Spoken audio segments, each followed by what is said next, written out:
తెలంగాణ రాష్ట్ర ప్రభుత్వ ఆధ్వర్యంలో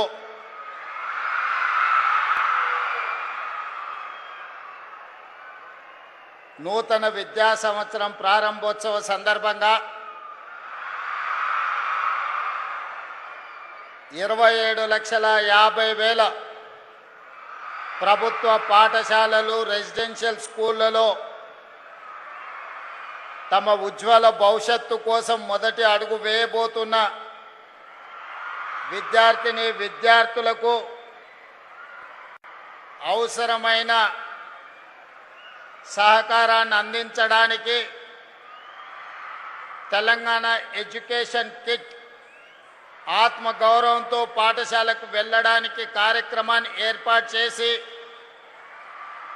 అదేవిధంగా ఈనాడు యువత పట్ల డ్రగ్స్ మహమ్మారి యువత భవిష్యత్తును నాశనం చేస్తున్న సందర్భంలో మనందరికీ ఆదర్శంగా నిలబడడానికి వారి సుదీర్ఘమైన అనుభవాన్ని మనతో పంచుకొని తెలంగాణ రాష్ట్రాన్ని దేశంలోనే నెంబర్ 1గా నిలబెట్టడానికి విచ్చేసిన తెలంగాణ రాష్ట్ర గవర్నర్ శ్రీ శివప్రతాప్ శుక్లా గారికి స్వాగతం పలుకుతూ విద్యార్థులందరినీ నిలబడి గవర్నర్ గారికి పెద్ద ఎత్తున చప్పట్లతో స్వాగతం పలకాల్సిందిగా విజ్ఞప్తి చేస్తున్నా.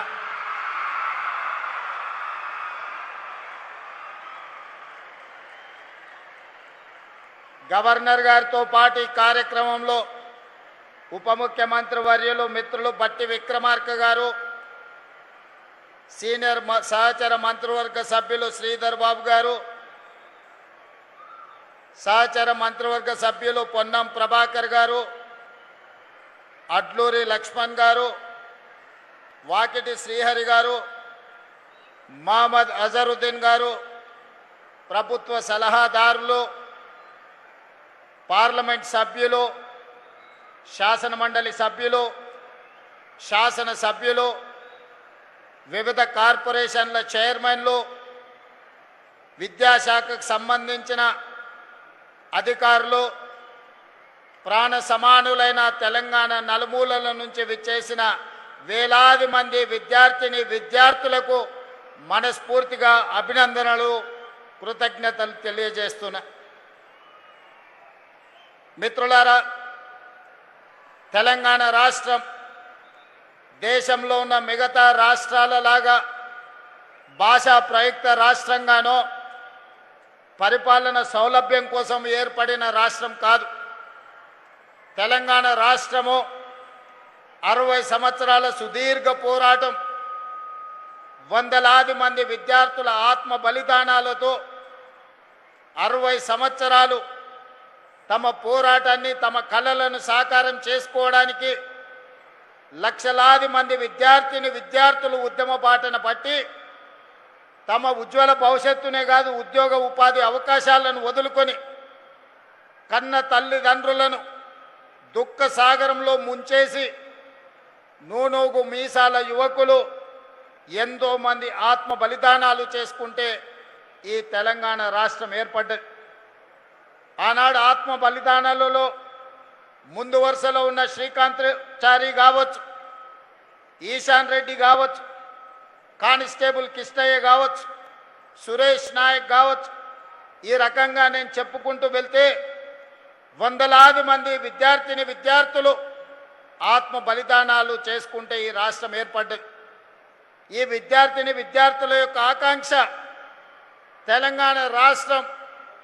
తెలంగాణ రాష్ట్రంలో ఉండే విద్యార్థుల యొక్క ఉజ్వల భవిష్యత్తు, ఉద్యోగ ఉపాధి అవకాశాలు వాళ్లకు దక్కాలి అని త్యాగాలు చేసి ఆనాటి ఉద్యమంలో ముందు భాగాన నిలబడి పొలిటికల్ జేఏసీ చైర్మన్గా ఉన్న ప్రొఫెసర్ కోదండరామ్ గారు, తొలి ఉద్యమం మలి ఉద్యమ సజీవ సాక్షి పెద్దలు కేశవరావు గారు, పార్లమెంటులో పెప్పర్ స్ప్రేలను తట్టుకొని నిలబడి తెలంగాణ బిల్లు ఆమోదానికి సంపూర్ణంగా సహకరించిన పొన్నం ప్రభాకర్ గారు ఈ వేదిక మీద ఉన్నారు.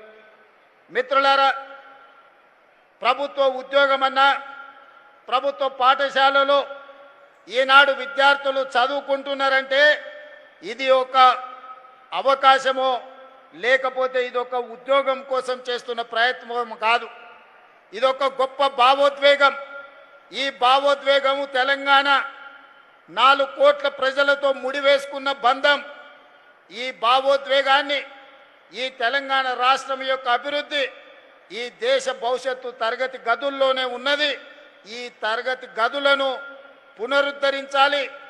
విధ్వంసం అయిపోయిన తెలంగాణ విద్యాశాఖను ఈనాడు వికాసం వైపు నడిపించాలని రాష్ట్ర ప్రభుత్వం నిర్ణయం తీసుకొని సహచర మంత్రివర్గ సభ్యుల సహకారంతో ఈనాడు తెలంగాణ రాష్ట్ర ప్రభుత్వం తన బడ్జెట్లో 8.5% నిధులను కేటాయించడం జరిగింది.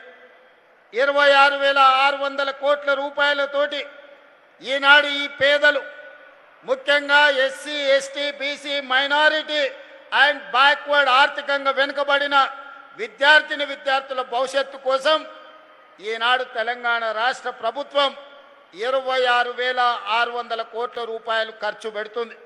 ఈ ఖర్చుగా మా ప్రభుత్వం భావించడం లేదు. ఈ ప్రభుత్వం ఈ నిధులను భవిష్యత్తు పెట్టుబడిగా భావిస్తున్నాం.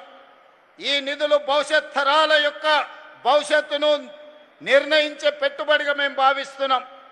ఈరోజు దిక్కులేని వాళ్ళుగానో ఎస్సీ, ఎస్టీ, బీసీ, మైనారిటీ హాస్టళ్లలో చదువుకుంటున్న వాళ్లకు కొంతమంది కనిపిస్తారేమో, కొంతమంది కనిపిస్తుందేమో. నాకు, నా సహచర మంత్రివర్గ సభ్యులకు రేపటి భవిష్యత్తుకు వీళ్ళే దిక్సూచులు. రేపటి భవిష్యత్తును, బలమైన ఆర్థిక పునాదులను నిర్మించే తెలంగాణ భవిష్యత్తు తరగతి గదుల్లోనే ఉంది, ఈ సోషల్ వెల్ఫేర్ హాస్టళ్లలోనే ఉంది అని సంపూర్ణంగా విశ్వసించి 10 సంవత్సరాలు మీ డైట్ ఛార్జెస్ పెంచలేదు. మేము వచ్చిన ఎంబడే 40% డైట్ ఛార్జెస్ పెంచినాం. 16 సంవత్సరాలు కాస్మెటిక్ ఛార్జెస్ పెంచలేదు. గ్రామీణ ప్రాంతాల నుంచి, తండాలలో, గూడాలలో, మారుమూల పల్లెల్లో నుంచి వచ్చే పిల్లలు తమ తల్లిదండ్రులను కాస్మెటిక్ ఛార్జెస్ కోసం, ముఖ్యంగా ఆడపిల్లలు చిన్న చిన్న అవసరాలకు తల్లిదండ్రులను అడగడానికి సంశయిస్తున్న సందర్భం. రాష్ట్ర ప్రభుత్వం ఇవ్వవలసిన కాస్మెటిక్ ఛార్జెస్ ఇవ్వకపోవడం, ఇచ్చినవి కూడా అరాకొర ఉండడం వల్ల పాపం మా ఆడపిల్లలు చాలా ఇబ్బందికి లోనైంది. అందుకే వివరాలు తెప్పించుకొని 200% కాస్మెటిక్ ఛార్జెస్ పెంచి ప్రతి నెల ప్రభుత్వ ఉద్యోగులకు, ఐఏఎస్లకు, ఐపీఎస్లకు జీతాలు ఏ విధంగా ఇస్తున్నామో కాస్మెటిక్ ఛార్జెస్ కూడా ఈ పిల్లలకు 1వ తారీఖు నాడు ఇవ్వాలి అని మా అధికారులకు ఆదేశాలు ఇవ్వడం జరిగింది. ఇవాళ మిత్రులారా, తెలంగాణ రాష్ట్రం 12 సంవత్సరాలు పూర్తి చేసుకున్నది. 10 సంవత్సరాలు అధికారంలో ఉన్న వాళ్ళు ఏనాడు విద్యాశాఖకు ప్రాధాన్యత ఇవ్వలే. ప్రభుత్వ పాఠశాలలు మూసివేస్తూ, పేద ప్రజల పట్ల నిర్లక్ష్యం వహిస్తూ తెలంగాణలో ఉన్న విద్యాశాఖను విధ్వంసం చేసింది. నేను రాజకీయాల జోలికి వెళ్ళను, అనవసరమైన విషయాలు నేను మాట్లాడను.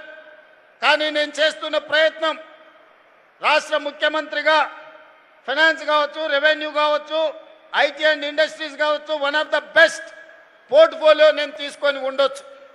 కానీ నేను ఈ దేశ భవిష్యత్తు గ్రామీణ ప్రాంతాలలో ఉన్నది, దేశ భవిష్యత్తు తరగతి గదుల్లో ఉంది. అందుకే విద్యాశాఖను నా దగ్గర పెట్టుకోవాలి, విద్యా ప్రక్షాళన చెయ్యాలి, ప్రతి పేదవాడి గుండె తట్టాలి, వాళ్లకు విద్యను అందించాలి అన్న లక్ష్యంతో విద్యాశాఖను నా దగ్గర పెట్టుకొని నిరంతరం పర్యవేక్షిస్తూ ఒక ప్రణాళికబద్ధంగా ముందుకు వెళ్ళే ప్రయత్నం చేస్తున్నాం. కొంతమంది గిట్టని వాళ్ళు విద్యాశాఖకు మంత్రే లేడంటారు. తెలంగాణ రాష్ట్ర ముఖ్యమంత్రి ఈనాడు విద్యాశాఖను మొదటి ప్రాధాన్యత కింద తీసుకొని ఈ తెలంగాణ రాష్ట్రంలో మేము ప్రయత్నం చేస్తున్నాం. మీరు చేసిన విధ్వంసం, 10 సంవత్సరాలు మీరు పాల్పడ్డ అరాచకం, 100 సంవత్సరాల నష్టం తెలంగాణ రాష్ట్రానికి జరిగింది. అందుకే ఈనాడు అన్ని రకాలుగా ఆలోచన చేసి ఈరోజు పేద పిల్లలు, నర్సరీ కానీ తల్లిదండ్రులు, శ్రీమంతులు, ధనవంతులు ఏ విధంగా నర్సరీ, కిండర్ గార్డెన్ లేకపోతే ఎల్కేజీ, యూకేజీకి వాళ్ళ పిల్లల్ని పంపించుకుంటున్నారో, అత్యంత నిరుపేద ఉపాధి హామీ కూలికి వెళ్ళే తల్లిదండ్రులు కూడా తమ పిల్లల్ని నర్సరీ ఎల్కేజీ యూకేజీకి పంపించాలని తెలుగుతో పాటు ఇంగ్లీషు నేర్పించాలని ఆ తల్లిదండ్రులు కలలు కంటున్నారు. కానీ మన ప్రభుత్వ విధానంలో ఈనాడు నర్సరీ ఎల్కేజీ యూకేజీ విధానం లేదు. ఇంగ్లీషు విద్యకు అంత ప్రాధాన్యత లేదు. అందుకే పేదవాళ్ళు ఎంత కష్టపడైనా సర్వం అమ్ముకొనైనా సంపాదించింది మొత్తం కేటాయించైనా తమ పిల్లల్ని ప్రైవేట్ స్కూళ్ళకు పంపించడానికి ప్రయత్నం చేస్తారు. వాళ్ళ ఆలోచన ఒక్కటే, మేము కూలీ నాలి చేసి బతికినాం, ఒక పూట తిన్నా తినకపోయినా ఉపవాసం వండుకొని మా పిల్లల్ని చదివించుకున్నాం. వాడు పెద్దయి ఒక డాక్టర్, ఒక లాయర్, ఒక ఇంజనీరు, ఒక ఐఏఎస్ ఐపీఎస్ అయితే మా భవిష్యత్తులు మారుతాయి, మా కళ్ళ ముందే మా పిల్లలు ప్రయోజకులు అవుతారు, డాక్టర్లు లాయర్లు రాణించి పీజీలు పిహెచ్డీలు చేసి తెలంగాణ పునర్నిర్మాణంలో భాగస్వాములు కావాలని వాళ్ళు కలలు కంటున్నారు. మరి అలా తల్లిదండ్రులు కలలు కంటున్నప్పుడు వాళ్ళ కలల్ని సాకారం చేయడానికి ఈ రాష్ట్ర ప్రభుత్వం ప్రయత్నం చేయాల్సిన అవసరం ఉందా లేదా ఒకసారి ఆలోచన చేయండి. అందుకే ఈనాడు ఎవరేమనుకున్నా సరే నర్సరీ నుంచి ఎల్కేజీ యూకేజీతో పాటు 10th తర్వాత 11th and 12th, నర్సరీ నుంచి 12th వరకు ఒక ఎడ్యుకేషన్ సిస్టమ్ని డెవలప్ చేయాలని నేషనల్ ఎడ్యుకేషన్ పాలసీతో పాటు తెలంగాణ ఎడ్యుకేషన్ పాలసీని తయారు చేసుకొని ఈనాడు ప్రక్షాళన కార్యక్రమాన్ని మొదలు పెట్టుకున్నాం. మొదటిసారి ఈసారి నర్సరీ నుంచి మనము అడ్మిషన్లు ఇచ్చినాం. ఆరుట్ల ఒక తెలంగాణ మోడల్ స్కూల్గా విద్యా కమిషన్ అపాయింట్ చేసి ఒక సీనియర్ ఐఏఎస్ రిటైర్డ్ ఆఫీసర్ని విద్యా కమిషన్ చైర్మన్ చేసినాం. వాళ్ళు ఇచ్చిన సూచనలతోని ఆరుట్లలో మనము నర్సరీ నుంచి 12th వరకు స్కూల్ ప్రారంభిస్తే ఇక్కడున్న చాలామందికి వేదిక మీద ఉన్న ఇండస్ట్రియలిస్టులకు కూడా తెలవాలి. ఒకప్పుడు ప్రభుత్వ పాఠశాలలో చేరాలి అంటే విద్యార్థులు వచ్చేవాళ్ళు కాదు. ఆరుట్లలో 1814 మంది పిల్లలకు అడ్మిషన్లు ఇచ్చిన తర్వాత ఇంకా 1500 అప్లికేషన్స్ ఎక్స్ట్రా వచ్చినాయి. వాళ్ళు బయట నో అడ్మిషన్ అని బోర్డు పెట్టినరు. ఇది మా నిబద్ధతకు, మా పాఠశాల ఉపాధ్యాయుల యొక్క పనితనానికి గుర్తింపు. ప్రభుత్వ పాఠశాలల్లో నో అడ్మిషన్ అని పెట్టే రోజు వస్తుంది అని ఎవరు కలలో కూడా ఊహించకపోవచ్చు. కానీ అసాధ్యాన్ని సుసాధ్యం మా ఉపాధ్యాయులు చేసిండ్రు. ఈరోజు ఇబ్రహీంపట్నం ప్రాంతంలో ఆరుట్ల స్కూల్ ఎవరైనా వెళ్ళి చూడొచ్చు. నేనే స్వయంగా వెళ్ళి ఆ విద్యార్థులతో బ్రేక్ఫాస్ట్ చేయడమే కాకుండా అందరిని వాళ్ళని కలిసి వచ్చిన. ఇవాళ ప్రతి తెలంగాణ నియోజకవర్గానికి ఒక తెలంగాణ పబ్లిక్ స్కూల్ అందించినాం. ఇదే కాదు, ఈనాటి ప్రభుత్వం కుల వ్యవస్థను నిర్మించాలని, కుల వ్యవస్థ నిర్మూలన ద్వారానే సమాజంలో అసమానతలను తొలగించాలని ఒకనాడు ఎస్సీలు వేరు, ఎస్టీలు వేరు, బీసీలు వేరు, మైనారిటీలు వేరు, అదర్ కాస్ట్లకి డిఫరెంట్ హాస్టల్స్ ఉంటే, రెసిడెన్షియల్ స్కూల్స్ ఉంటే ఈనాడు Young India integrated residential schools SC ST BC minority and others 2500 మంది స్టూడెంట్స్తోని 25 ఎకరాలలో ఒక కార్పొరేట్ లెవెల్ ఒక క్యాంపస్ నిర్మించి ఈనాడు విద్యను అందించడానికి ముందుకెళ్తున్నాం. నెక్స్ట్ అకాడమిక్ ఇయర్ మీరందరూ చూడబోతున్నారు 119 young India integrated residential schools దేశానికి రోల్ మోడల్గా తీర్చిదిద్దే బాధ్యత ఈ ప్రభుత్వం తీసుకున్నది. అదేవిధంగా క్రీడలు చూడడమే కానీ ఆడడం మనం మర్చిపోయినాం. ఒలింపిక్స్ వచ్చినప్పుడు మన దేశం ఎక్కడుందని ఎత్తుక్కుంటే పైనుంచి చూడాల్సిన పని లేదు. కింది నుంచి చూస్తే మొదటి స్థానమో రెండో స్థానంలో ఉంటాం కింది నుంచి లెక్క పెడితే. నేను అడగదలుచుకున్న ఈనాడు ఇక్కడికి వచ్చిన విద్యార్థులను, వేదిక మీద ఉన్న మా కార్పొరేట్ మిత్రులను, 140 కోట్ల జనాభా ఉన్న భారతదేశం ఒలింపిక్స్లో ఒక గోల్డ్ మెడల్ తేలేకపోతుంది ఇన్ని దశాబ్దాలైనా. ఆ మధ్య నేను సౌత్ కొరియా పర్యటించిన, సౌత్ కొరియన్ స్పోర్ట్స్ యూనివర్సిటీకి వెళ్ళిన. 30 ఎకరాలలో ఉంది ఆ స్టేడియం. ఈ ఎల్బీ స్టేడియం కంటే కొంచెం పెద్దగా ఉంది వాళ్ళ university, south Korean sports university. ఒక అమ్మాయి వచ్చి నాకు స్వాగతం పలికింది బొకే ఇచ్చి. నేను ఆ అమ్మాయి ఆ స్కూల్ వచ్చిన స్టూడెంట్ ఏమో అనుకున్నా. తర్వాత నాకు ఇంట్రడ్యూస్ చేస్తే ఆ అమ్మాయి ఒలింపిక్స్లో 2 గోల్డ్ మెడల్స్ తీసుకొచ్చింది ఆర్చరీలో. ఆ దేశం 32 గోల్డ్ మెడల్స్ తెస్తే ఒక సౌత్ కొరియన్ స్పోర్ట్స్ యూనివర్సిటీ నుంచి 16 గోల్డ్ మెడల్స్ సాధించారు. ఆ దేశ జనాభా మన తెలంగాణ రాష్ట్రంలో ఉన్నంత ఉంటుంది. మరి ఈరోజు మా యువమిత్రులను నేను అడుగుతున్నా, మా ఎస్సీ ఎస్టీ బీసీ మైనారిటీ విద్యార్థులను నేను అడుగుతున్నా, చిన్న దేశం 32 గోల్డ్ మెడల్స్ తెస్తే 140 కోట్ల జనాభా ఉన్న భారతదేశం ఇన్ని దశాబ్దాలైనా ఒక్క గోల్డ్ మెడల్ తేలేదంటే ఇది మన ఆత్మ గౌరవానికి సంబంధించిన విషయం కాదా? ఇది మన దేశ ప్రతిష్టకు సంబంధించిన అంశం కాదా? ఈనాడు ఆలోచన చెయ్యండి. ఆ గోల్డ్ మెడల్ సాధించాల్సిన బాధ్యత మన తెలంగాణ బిడ్డలకు లేదా? మనలో సమర్థత లేదా? మనం రాణించలేమా? ఎక్కడ లోపం ఉన్నది అంటే పాలకులలో లోపం ఉన్నది.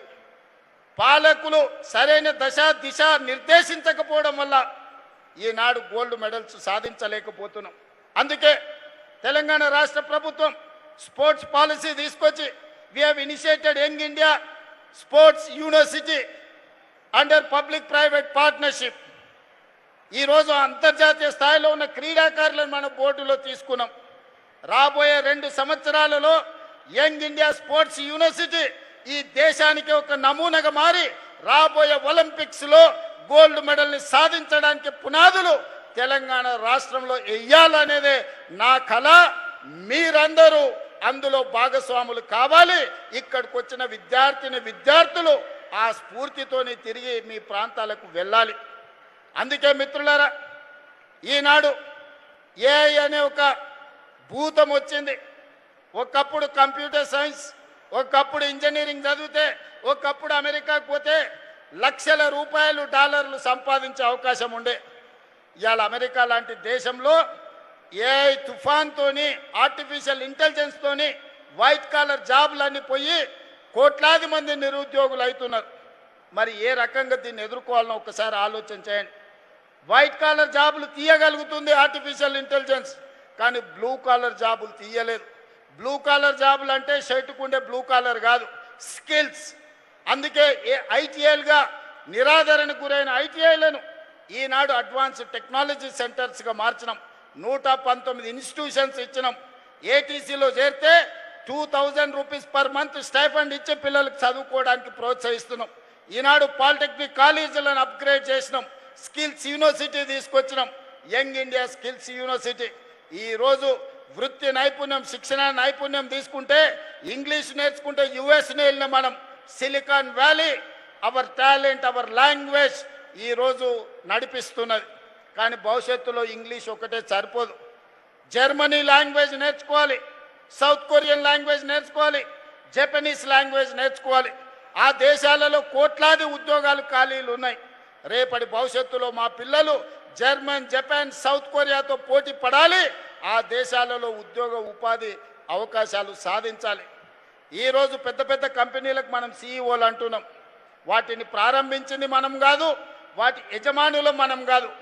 సత్య నాదెల్ల కావచ్చు, ప్రేమ్జీ వత్సవ్ కావచ్చు, సంతను నారాయణ్ కావచ్చు, ఎవరైనా వరల్డ్ బ్యాంక్ చైర్మన్ మన అజయ్ బంగా కావచ్చు. మనం యజమానులం కాదు, మనం కనిపెట్టిన వాళ్ళం కాదు. ఆ కంపెనీలకు సీఈఓలుగా పనిచేస్తున్నాం. ఇది సరిపోదు, మనమే కనిపెట్టాలి, మనమే యజమానులను కావాలి. యూనికార్న్స్ని తెలంగాణ నుంచి మనం ఇవ్వాలి. శ్రీధర్ బాబు గారు సంపూర్ణంగా మీ రీసెర్చ్ కోసం కోట్ల రూపాయలు ఫండింగ్ ఇవ్వడానికి గూగుల్ సంస్థతోని ఈనాడు ఒప్పందాలు చేసినాం. మీలో ఉన్న నైపుణ్యాన్ని వెలికి తీయాలి, మీ నైపుణ్యానికి పదును పట్టాలి, మిమ్మల్ని దేశంలోనే గొప్ప యువకులుగా తీర్చిదిద్దాలి అని ఈనాడు మన ప్రభుత్వం పనిచేస్తుంది. చివరగా మిత్రులారా, నేను వచ్చేటప్పుడు ఇప్పుడు మా అడ్లూరు లక్ష్మణ్ గారు సోషల్ వెల్ఫేర్లో చదువుకున్న పిల్లల్ని పరిచయం చేసిండు. ఒకడు ఐపీఎస్ అయిండు, ఒకడు ఐఏఎస్ అయిండు, ఒకడు ఐఎఫ్ఎస్ అయిండు. మా సోషల్ వెల్ఫేర్లో చదువుకున్న పిల్లలు గర్వంగా నేను గవర్నర్ గారికి పరిచయం చేసిన. నేను కన్న కళ అది. నా సోషల్ వెల్ఫేర్ స్కూల్లో చదువుకున్న పిల్లలు ఈ దేశ పునర్నిర్మాణంలో భాగస్వాములు కావాలి. ఐఏఎస్లు కావాలి, ఐపీఎస్లు కావాలి, ఐఎఫ్ఎస్లు కావాలి, డాక్టర్లు, లాయర్లు, ఇంజనీర్లే కాదు, సైంటిస్టులు కావాలి. దాంతోపాటు ఈ దేశాన్ని ఏలే నాయకులు కావాలి. వాళ్ళే ఈ దేశానికి అంబేద్కర్లు కావాలని నేను కలలుగా అంటున్నా. ఒకనాడు అంబేద్కర్ ఒక్కడొస్తే ప్రపంచానికే దిక్సూచిగా మారిండు. ఈ రోజు తెలంగాణ రాష్ట్రం నుంచి నా దళిత బిడ్డలు, నా బలైన వర్గాల బిడ్డలు, నా గిరిజన బిడ్డల నుంచి 100 మంది అంబేద్కర్లు వస్తే ప్రపంచాన్ని మార్చగలిగిన శక్తి మీ దగ్గర ఉంది. మీరు చదవండి. మన తలరాతలు మారేది తరగతి గదుల్లోనే.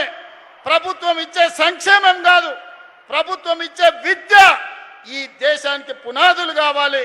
రేపటి భవిష్యత్తు తరగతి గదుల్లో ఉంది. మన తలరాతల్ని మార్చే భవిష్యత్తు తరగతి గదుల్లో ఉంది.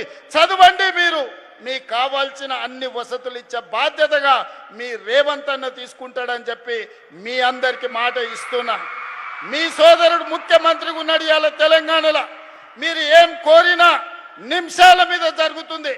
మీరు క్రీడలా, చదువుతారా, డాక్టర్లా, లాయర్లా, మీకు ఏం కావాలన్నా సంపూర్ణమైన మద్దతు ఇచ్చే బాధ్యత నాది. మీకు బ్రేక్ఫాస్ట్, లంచ్, ఈవినింగ్ స్నాక్సే కాదు, భవిష్యత్తులో రవాణా సౌకర్యాలను కూడా రాష్ట్ర ప్రభుత్వమే ఏర్పాటు చేస్తుందని నేను ఈ సందర్భంగా తెలియజేయదలుచుకున్నా. शुक्ला जी, बहुत आभारी हूँ, तहे दिल से आपको धन्यवाद कहना चाहता हूँ 4 करोड़ तेलंगाना जनता के तरफ से, क्योंकि इतना महत्वपूर्ण इस सम्मेलन में आप आए, हम मदद मिले, हमारे बच्चों को आशीर्वाद मिला। आप जो आशीर्वाद दिए, आप जो उम्मीद दिलवाए हमारे जाति को, हम हमेशा याद रखेंगे। हम लोग जो भारत सरकार ने विकसित भारत 2047 के लिए जो सोच रहा है, तेलंगाना राज्य सरकार ने भी तेलंगाना राइजिंग 2047 पॉलिसी डॉक्यूमेंट हम बनाए। 2034 $1 ट्रिलियन इकोनॉमी, 2047 $3 ट्रिलियन इकोनॉमी बनाने के लिए हम लोग कोशिश करेंगे। जो भारत सरकार मोदी जी ने $30 ट्रिलियन इकोनॉमी इस देश को बनाने के लिए जो कोशिश कर रहा है, हम भी कंधे जोड़कर भारत सरकार के साथ काम करने के लिए हम तय कर लिए। हम तेलंगाना राज्य सरकार ने इस देश में किसी से कम नहीं है। हमारे बच्चे आज कोने कोने से, तेलंगाना हर कोने कोने से आया, SC, ST, BC, माइनॉरिटी और बाकी के बच्चे भी यहाँ पर हाजिर हुए। आपके संदेश लेकर, आप जो आशीर्वाद दे रहे, हम लोग दिल से पूरा भर लेके गांव वापस जाएंगे। आज हमारा रेजिडेंशियल स्कूल्स में पूरा तेलंगाना में 27 लाख स्टूडेंट्स है। ये 27 लाख स्टूडेंट्स के लिए आज हमारा किट, तेलंगाना स्कूल किट हम लोग आज मॉडल यहाँ पर रिलीज कर रहे हैं। आने वाले दिनों में हर बच्चे के लिए शू, ड्रेस, हर पढ़ाई लिखने के लिए किताब, सब कुछ तेलंगाना राज्य सरकार ने दे रहा है। नाश्ता से लेकर lunch, evening breakfast, residential schools में अच्छा न्यूट्रिशन खाना, पहले खाना नहीं था इस देश में, आज देश भर खाना मिल गए मगर न्यूट्रिशन नहीं है। एक दिन देश में निरक्षरास्यता था, कोई पढ़ लिखने के लिए गांव में कोई फैसिलिटी नहीं थे। आज हर गांव में एजुकेशन आ गए मगर उसमें क्वालिटी नहीं है। इसीलिए आज हमारे तेलंगाना राज्य सरकार ने हमारे बच्चों को अच्छा क्वालिटी एजुकेशन, तेलुगु के साथ साथ इंग्लिश भी हम सिखाना चाहते हैं, उसके साथ साथ Germany, Japanese, south Korean language भी हम सिखाना चाहते हैं। हमारे इंजीनियरिंग बच्चे आज सिलिकॉन वैली को चला रहे अमेरिका में। कहीं अमेरिका में आप जाओ, हर IT प्रोफेशनल में अगर पूरा देश में 10 लोग रहे तो 3 लोग हमारे तेलुगु स्पीकिंग लोग हैं। आज हमारे लोग ब्लू कॉलर जॉब्स के लिए, स्किल डेवलपमेंट के लिए हम लोग कोशिश कर रहे हैं। आपके तजुर्बे, आप उत्तर प्रदेश में सरकार चलाए, हिमाचल में जब गवर्नर थे, नशा मुक्त भारत के लिए बहुत बड़ा कार्याचरण लेकर पूरा हिमाचल में गांव-गांव में सब बच्चों को नशा मुक्त भारत के बारे में आप सुझाव दिए। आज हमारे बच्चे नशा मुक्त तेलंगाना बनाने के लिए, स्पोर्ट्स तेलंगाना बनाने के लिए, एजुकेशन हब तेलंगाना बनाने के लिए आज सब लोग यहाँ मौजूद है। आप जो इंस्पिरेशन दे रहे हैं वो इंस्पिरेशन लेकर हमारे बच्चे लोग वापस जाएंगे। इस देश का नाम रोशन करने का बच्चे यहाँ पर है। हम आपके सुझाव, आपके मार्गदर्शन के लिए हमारे बच्चे लोग सब इंतजार कर रहे हैं। आप मार्गदर्शन कीजिए, तेलंगाना सरकार को हम चला के दिखाएंगे। धन्यवाद गवर्नर साहब।